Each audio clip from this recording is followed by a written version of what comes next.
We've got Al Pacino and a bunch of celebrity scuffles in today's Entertainment City, but first, Hollywood is saying goodbye to a beloved character actor. Jeffrey Lewis, who is father to actress Juliette Lewis, died of natural causes in his California home last night. The 79-year-old starred in a number of Clint Eastwood movies, including Any Which Way You Can. He also appeared in many TV shows throughout the 60s, 70s, and 80s. Lewis leaves behind his wife and 10 children. I've been bitten. So fine. Emma Stone and Andrew Garfield have reportedly decided to take a break after more than 3 years of dating.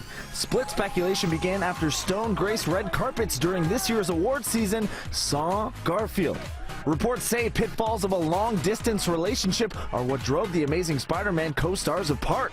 Garfield is currently filming on location in Taiwan, but apparently it's too early to say if the relationship is officially over. A reconciliation could happen when Garfield returns in May.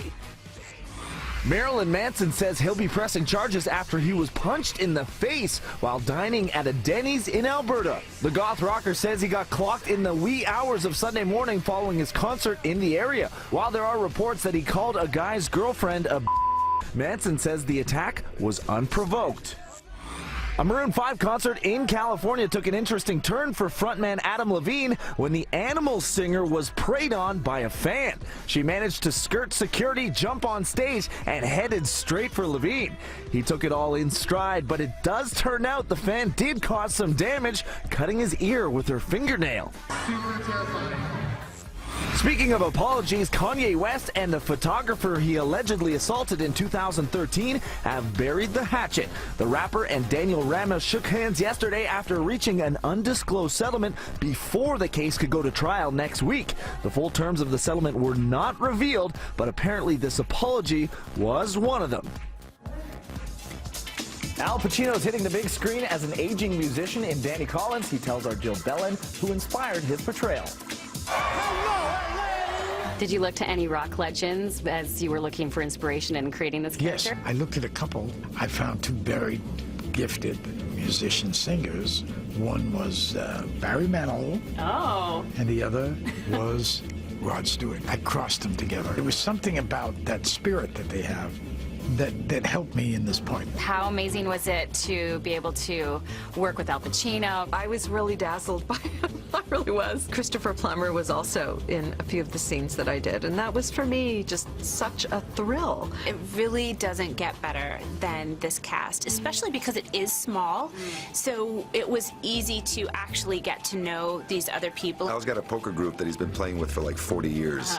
Back in New York, and he invited me to come play. How's your poker game? I'm pretty good. I've been playing for a long time, but you do feel weird when you take Al's money. You know, like when I take my friend's money, it's fun to gloat, but like if you take Al Pacino's money, you don't want to say that. No way! You don't surprise a guy my age. You give me a heart attack. Danny Collins hits theaters Friday when we'll show you part 2 of our chat with the cast. Could sloths cure cancer? That's the question being explored in tonight's episode of Vice on City. How could you have ever held an animal that looks more like a mistake?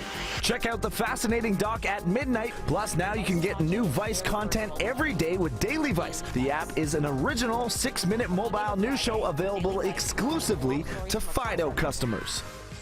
And coming up tomorrow on Entertainment City, we're talking to comedy legend Billy Crystal and the hilarious Josh Gad about their new show, The Comedians. I love the promise of this.